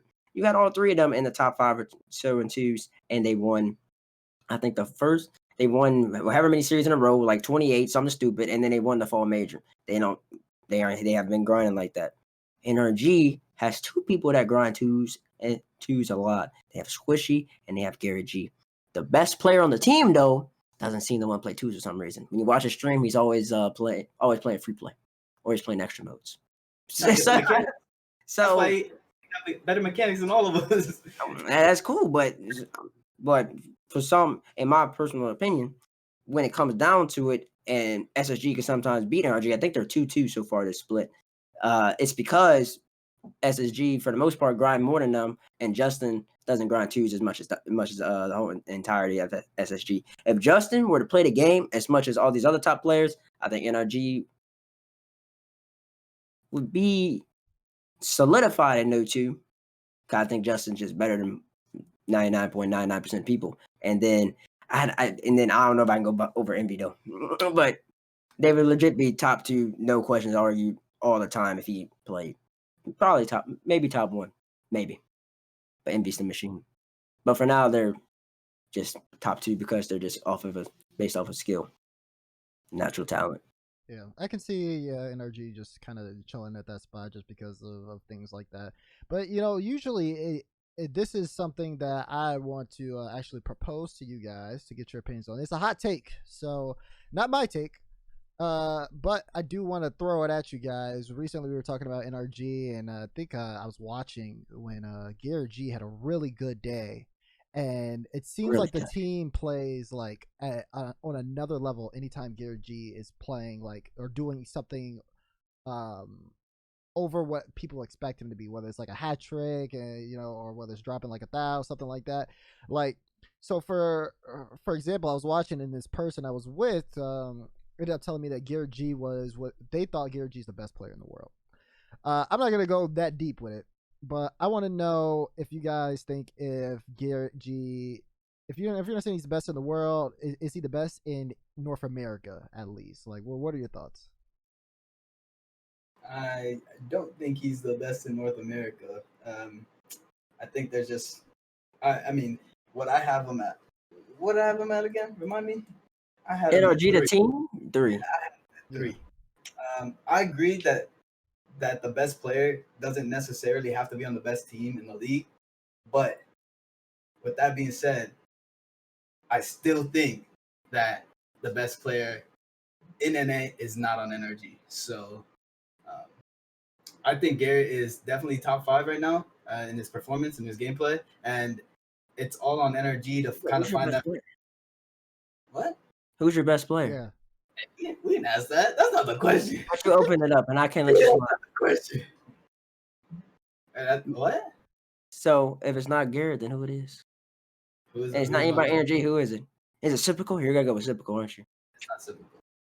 Oh, now I know where you're going. Who am I going? You're gonna go with Mist. Yeah, I'm gonna go with Miz. Okay. I'm gonna go with Miz. Okay. All right. Cool. Anyways, to answer your question, Damar. Wait, Raul, you have more? Nah, go ahead. I got everything I needed Okay. to say. Garrett G is not the best in the world. Whoever said that in whatever stream Damar was watching, he's also not the best in NA. There's no knock on the man, but he's just not the best in NA. There are people that are better than Garrett G in NA, in my estimation, and just off of gameplay and consistency, especially.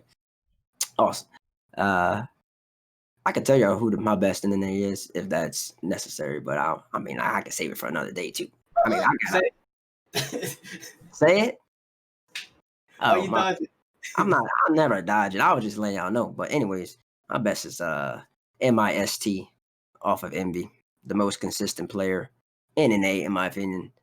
Always performs. Never has a day off. His day off, and if he does have a day off, some people would say his day offs are better than a lot of people's days on. So yeah, that boy the truth. And that's my best. All I right. don't think there's a player as consistent as him. there's people that have a higher peak than him per se. Like if Justin's on his game, he can have a higher peak, but when it's Justin like on his game, you know what I'm saying? Just missed. MIST, aka Nick, aka Best in the A, not Gary G. Heart Gary G. I love you. Come on, cut him on. All right. Like, we get it. Now looking into things, okay, so I'm just gonna throw more out there. Top 5, Gary G. Yes or no? And NA? Yeah.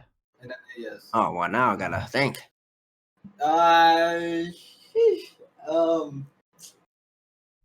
mean, that's oof. Top 5. Top 5 is dense. I'll give him top 10. Top 10. Top 5. Spot. Top 10. Nothing wrong being top 10. Okay. Fair enough. I just wanted to see it. Like he has been popping off really recently. I give him a lot of credit because I personally like watching Gary G play. Definitely one of my favorite players. Oh, he a dog. Yeah, like he steps up whenever we see like everyone else like have a bad game. Like him stepping up is actually like a really big thing. So that's something that like I kind of pay attention to. But overall, I think for NRG, to be honest, as good as they are, they kind of all need each other to be on if they want to like do anything. And they want to beat the machine. Yeah, they all have to be on because the machine rarely takes days off. we're just gonna call Team Envy the machine. Yeah, they're the machine. Have you watched them play Rocket League? Talk to me about the machine, teammates. There's nothing else. I talked about machine earlier when I said they're number 1. Why do you call them the machine? Because I think of Germany when Germany was the best in the world by far, might still be the best in the world in soccer, and they're just called the machine because their offense and their defense was just so on point and almost to the point of perfection that they were called the machine. And you watch Envy play, and they look like a machine. Every single pass is literally on top in great position and like perfect placement for the shooter who's coming in, who's also in perfect placement to shoot the ball in top left or right, which is also perfect placement. And if you somehow miss that, then Turbo or somebody cleans up, and that's gonna go perfect placement. So like it's just the only thing that Envy, from what I've seen past like 2-3 months, the only thing that beats Envy is Envy. They have the double commit or something along those lines. But other than that, I mean, they're just functionally sound, and I don't know. It's hard to explain. It's like a Cloud9, but with less speed and greater defense. That defense is A1. And you don't score easy shots on them, and you might not even score the hard shots because Nick saves them. And then that counterattack because Atomic out mechanics you and outspeeds you, and then you have Turbo being Turbo hitting you with Turbo shots the other day. Who did he shoot against? Against Jamal? Bro, that man was banging everything. Top right, top left, bro. Everything, 90 miles per hour in the net. All right. Yeah, when he's making the shots there, I don't.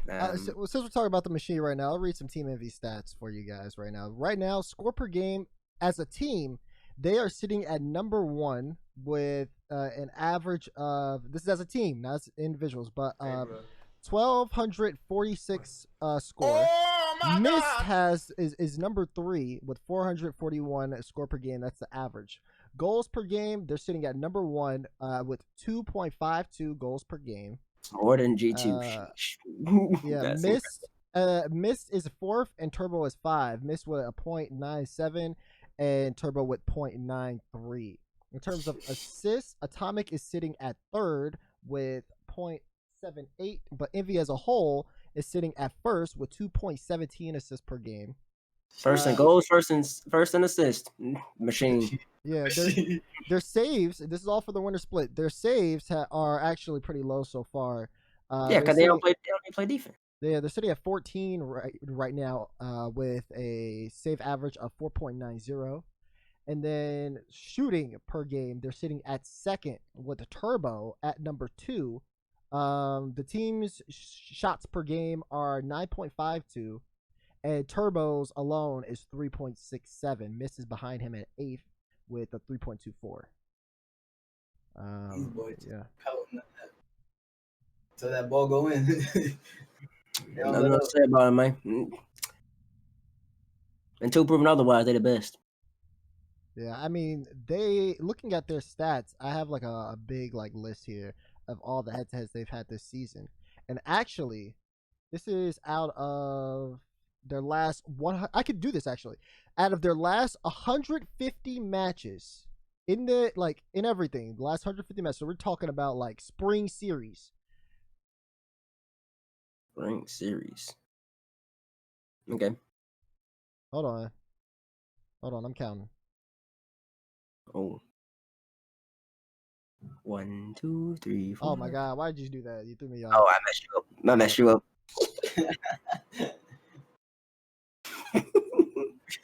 Hold on.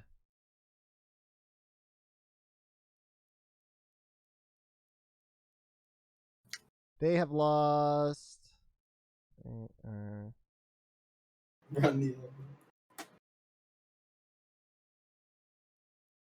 think they've lost 40 out of their last 150 matches. Sheesh. That's a juicy win-loss. Yeah, they like out of, and by match I mean like series. So it's spread out too. So like they go on these large, I want to say the average is like 4-game win streaks, and then they lose one.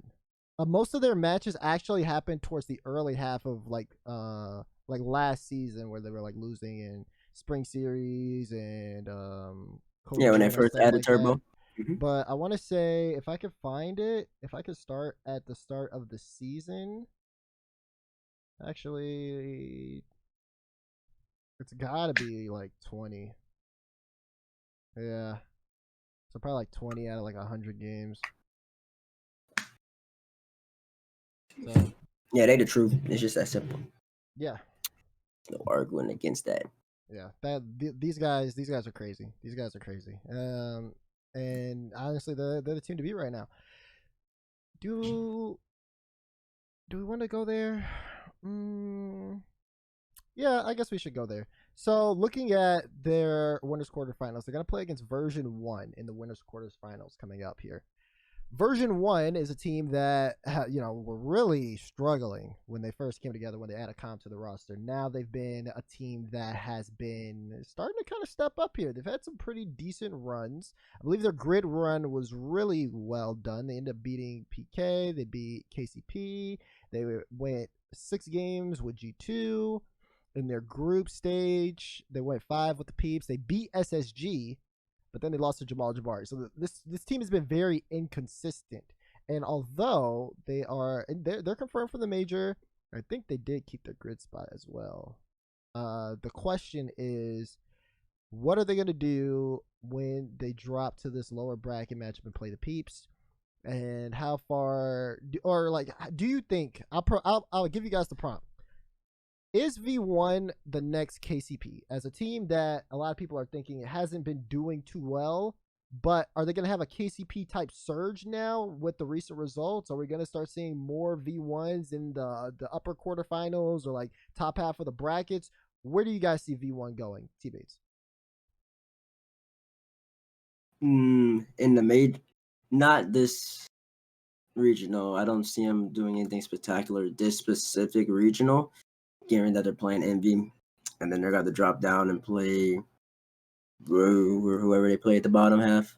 So, not this specific regional. But going forward from that, I've been saying it that they are a team that could potentially pop off, especially in split 3, given the format if it's favorable. And they could definitely make worlds because Torment and Gimmick are still ridiculously good, especially Torment. Torment is so solid, and Calm just need time to really mesh with them and get used to playing with them.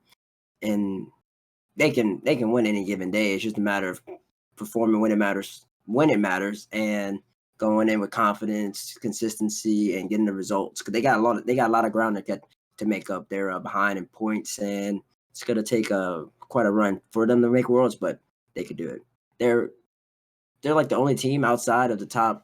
I believe they're number 16, and they're like the only team for me outside of the top 10 that could really make a push for that last world spot. Yeah, I agree with you on the part where you said in this regionals, they're not going to perform too well. They dropped down the losers. They play the peeps first. I kind of have them taking that.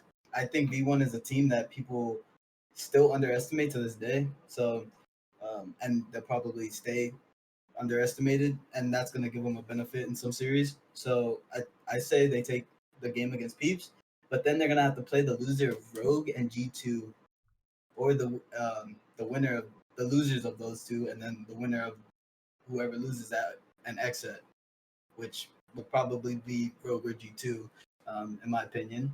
And I think that's what the end their training run for this regionals. I think V1 has a lot to look forward to in the future. Torment and Gimmick did a really good job bringing Com under their wing and kind of just like fitting him into the system that they want, and they look better than they have since they've been under the org V1. So I have a lot of high hopes for this roster in the future. Yeah, the Bebron. That's about it for me. All right. I don't. They a team that they're like the only team for me that can really make it into that top 6, especially into that top 10. Because I think they're AXB for the beginning of all this, right? Yeah, they did. Yeah. And they swapped And out with Com. and then they swapped out with Com, and now they're starting to be more consistent, and they're gradually improving. If they had Com from the get-go, no disrespect to AXB, but if they had Com from the get-go, then they'd probably be higher in total points. Yeah, definitely be I higher. don't even think it was like a problem. I just think the chemistry wasn't there for them. Yeah. To be honest. And Com just fits in better. Com's he fits in better. He's more of a new kind of player per se. He's in the new era. Demos can get demos very efficiently, and all that type of little nuances that are needed to win at this level nowadays. Okay. So we're gonna I'm kind of pretty much on the same page with that. I think that all of that, it does make a little sense here. But I do want to see them have, a decent run and kind of be the team that they're, I'd say, hyped up to be in a way. But looking at everything and how their run has been, I think their recent performances have been very well. I think the only thing we haven't talked about is, or in terms of the regional, was the Empty Space series. I don't know if you guys saw, but Empty Space played against Loco in the lower bracket. It was a lower round 2 match. It went game 5, and it went to Champions Field OT. I was there.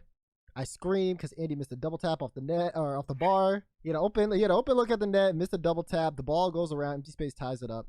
Then there's a zero, or like a kind of a 0-second play where the ball rolls. It's like rolling on the ground. Tito is really close to it. If the net's open, he just has to make contact, but it's just a second off. He's literally 1 second off. And then they go in overtime. They lose to Loco during the overtime. So I don't know if you guys saw that. Did you guys see it actually before I even? I saw the clip of the last like minute of the game basically, where those events happened, where Tito was like a second away from actually making it, but the ball touched the ground. There was 0 seconds left. Oh yeah. And the Andy pitch where you squealed and you voice cracked. Yeah, I saw that too. All right. The question is though, should Empty Space have won that series? They were playing against Radiant earlier on in the day. They ended up beating them in a 5-game set. Radiant was actually doing really well. They swept Ghost, and then they lost to Rogue in 4. So coming off that series, they go in to play Logo, who just went 5 games against United. But based on how the series had went, it was a dramatic conclusion. Looking back, should that have been one Empty Space have taken, or do you guys feel differently about it? Bro. I think this is definitely a series Empty Space could have taken. But Loco just, when it came to that overtime, Loco kind of had the experience to kind of bring it back into the realm of reality, where Loco is kind of that better roster, the roster with more success under their belt. Empty Space does look like that team that they're on the up and up, so I expect them to be in the future regionals as this roster, as long as they don't split up. To me, it's just two bubble level-ish teams playing against each other. Either of them can win. Loco's just high up in points because they've been together for a while. They're consistently solid, but they could lose to anybody. So them losing empty space is of no surprise. Just if they beat them, it would have been no surprise. It's just two bubble teams playing. Empty space took it this time, and we'll see what happens next time. Loco's not like a top 10 solidified team, so them losing to a team like Empty Space who just formed, it's nothing too much. Okay. You know, it's just bubble teams. Like, all right. I mean, I don't know. Like looking back at that, I think they should have won. I think they threw. Well, I won't say they threw, but like I think that they should have won. And then once the miss happened, they got an OT. They lost composure. Loco has more composure there, even though Andy missed that double. Yeah, honestly, I just feel like they should have lost. I feel like Loco should have lost because And that's in that same region, but Loco had also lost to Volt Esports 3-0. Right, that's what I'm saying. You see what I'm saying? Like they're just like it's not consistent for them. Right. They can lose to anybody. I mean, They can also some people. That's true. That's true. They also down to earth in the regional number 2. Yeah. I mean, my main point is just that like I feel like Empty Space definitely probably should still be in the bracket right now, but I think Loco kind of got away with that game 5, especially after the open net miss. But I want to talk about something else here. We talked about me being 25 and when I yell at people when I beat them in games. But I want to talk about the overall encompassing factor of RL esports, where we talk about even things like Astro tonight, where you have Drees playing and they're doing Sup is doing much better, I think. Well, actually, I don't really necessarily know. It depends on how this PK series goes, but Sup they've definitely shown up. Oh no, they actually lost to PK. But I think beating Charlotte's decent. I think beating Charlotte is a decent win for the Sup roster. That being said, with Drees being 14, not able to play in RLCS, but also having players in the RLCS who are 18, I think some are older, way older than 18. How much does age matter? Does age even matter at all? What do you guys think? Take away, Pawpaw. At the end of the day, my statement is age matters, but to an extent, right? I think even at the age I'm at, I have full confidence in myself that I could still compete if I put in the time. But that's on my mental, right? I think mentality has a long way to go. You see it in sports, right? Athletes, the greatest athletes in the world, LeBron James still doing this thing at 36, right? I get the fact that this is online, right? And we're using our hands. I mean, he's using his whole body. It's just it's all a mental thing. You put your mind into something, you're gonna do it, and that's how we all got here in the first place. Age is a factor. These 13-year-olds, they definitely have greater reaction times, and they focus on different things than older person. But you can still compete regardless of your age. There might be a cap, but that's like 30 or something. Never know. I think overall age really isn't a big factor in this league. So I think people overrate the age thing. I think personally, the only benefit the age has is for the 13-year-olds. I don't personally believe that they have greater reaction time or anything. That's like saying a 13-year-old has a greater reaction time than Tyreek Hill. There's just no way. But they have more time and less stress on their mental, so they can put into the game if they so choose. Like Daniel comes home. How old are you? 13. You're in 8th grade. You come home from 8th grade math class. Congratulations. And then you can play the game for 8 hours if you so choose. Like that's easy. In terms of somebody in college, for example, you got class from 9 to 1. Then you got to prep. Then you got to prep and study. Then you got work. You don't have time to play the game, and you can't have time to put in 8 hours. You can put in 2 hours. And then with the scene being relatively young and being accessible for 15-year-olds, once you turn 15, you get in. A lot of people tend to, in my personal estimation, overvalue the people that are younger than 15 because they're like, who's next up? Oh, he's popping up at 13. He's got a lot of potential or something like that. We should pick him up. And they overlook these older people who might not have the flashy or the twitchies because they don't hold down their boost as much because usually they're thinking about more of the nuances of the game because you're older and your brain's cognitively working and processing more. So you're moving slower, so you're not flashy or anything. So a lot of people overlook the older side of the game, and then they favor the 13-year-olds, 14-year-olds, 15-year-olds, and that also goes with teams having rosters that are composed of 16-year-olds and such like that. If you don't have a proper coach, or if the org doesn't have their literal hands on the team, what 16-year-old is going to win a team with a 22-year-old, a 21-year-old? That's just such an age gap, such a mental difference between Say the I don't know word. what Say the I word. can't say Psychological difference. A psychological difference. There you go.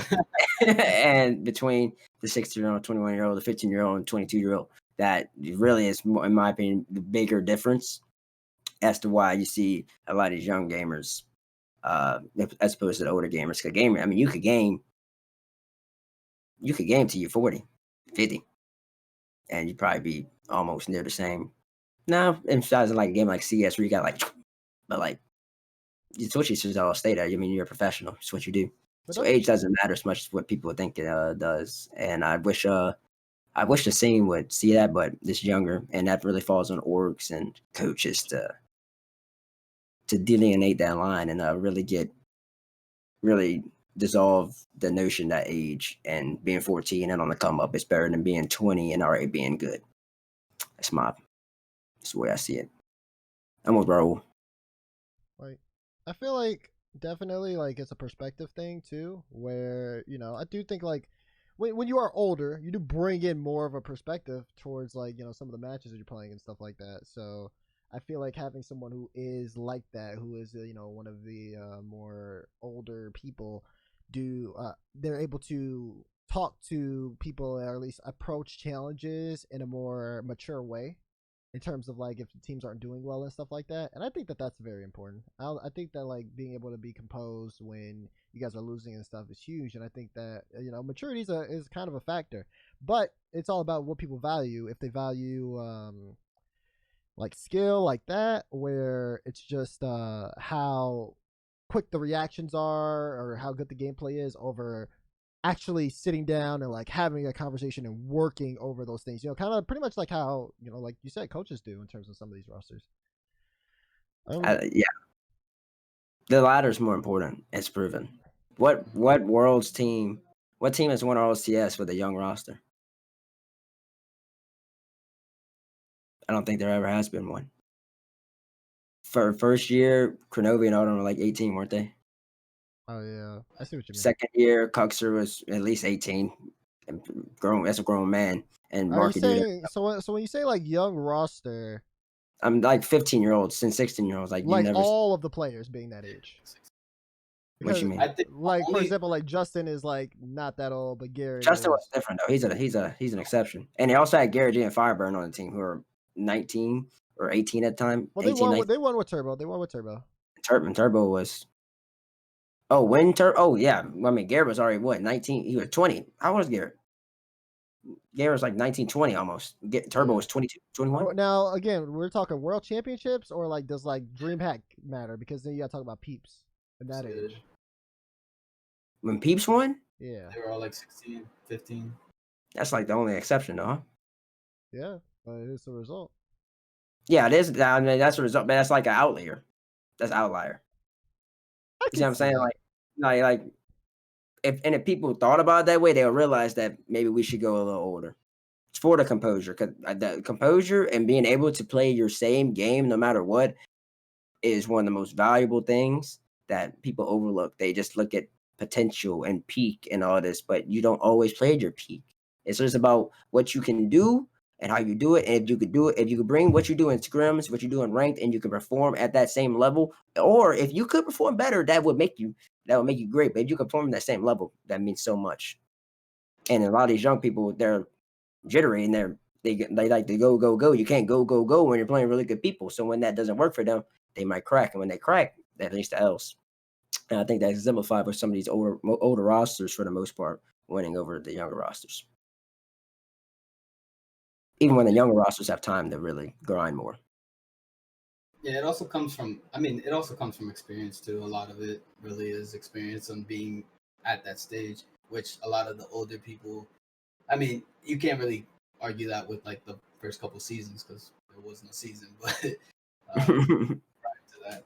but a lot of it is just experience being on that main stage and actually performing at a land, which a lot of kids won't get to do nowadays, which is unfortunate because of COVID. So, yeah, I mean, that's basically what I have on the subject. I agree.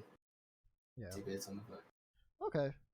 I think that, you know, everyone has like kind of their stances on age, and we'll end up seeing, or at least getting like more of an idea on, I guess, like the norm of that as time goes on, as the league improves, and as things grow around Rocket League. Now we're gonna move on. This is how you know we're in the late half of the show, everyone. We're moving on to Europe now. Uh, the first we only had a couple of topics for Europe, so what we are going to do. You want to save that for next show? What, Europe? That question you're gonna ask? No, that one question. I feel like that's a good one for next show. There's two that we're talking about in Europe. Which one are you? The first one or the second one? Well, he doesn't even. Okay, Both of them. both of them. We could I feel save like it they're for. topics next show. We could save it for I feel like Wednesday. they're both ridiculously good. Okay, we'll leave those for Wednesday. So that being said, what I'm going to do, you know, okay. So that being said, I think that if we're gonna leave that for Wednesday, then we are all kind of done with everything really. What we're gonna do right now is we're gonna take some questions from the Twitch chat, and for those of you who are like actually in the Twitch chat, just stick around for a moment. But if you guys have been listening or watching on any other services, I want to give a quick shout out to you all. Thank you all for watching and supporting our first ever First Touch episode. This has been something that we've been trying to do for a long time, and I think that we're going to definitely do more of these soon. I think our next one we're slated for Wednesday. So if you guys are marking your calendars, it will be Wednesday, January 27th. That'll be the next time we see one. But this one will be uploaded probably over the night. So most people will be seeing this on Tuesday, which means the Wednesday episode will probably come Thursdays for most people. So either make sure you're in the Twitch chat during the times. I think we're sticking to the same time, 7 p.m. Central, 8 p.m. Eastern, if you want to get a chance of that. But before we close out on like the actual podcast, I want to ask T-Bates, Roldes, any final thoughts on the first episode? I thought it was fun. It was fun, relaxing. It was energetic for some parts. Some Yeah. questions get us more involved, and I feel like maybe I feel like if we have more of those, we'll be A1. I like when all of us are involved and the energy gets up. And I'm sure whoever's watching probably likes those a lot too. I enjoy those, so I like debating people and getting the energy up and riled up and stuff like that. But it's I enjoy it. I like talking, so. And I especially like talking to the boys. So Yes, sir. I like being informative as well. So it was kind of a nice borderline between being professional and kind of just chilling back, relaxing. So I enjoyed it. All Can't wait to right. do more. Yeah, same. I think everything came through much better than I think we had prepared for it. So all that was very fine. And again, for those who are listening, thank you so much for tuning in to the first Touch podcast or show episode. If you're watching on YouTube or Spotify or any other streaming services, thank you so much. Appreciate you. And we'll see you in the next one. Have a good one.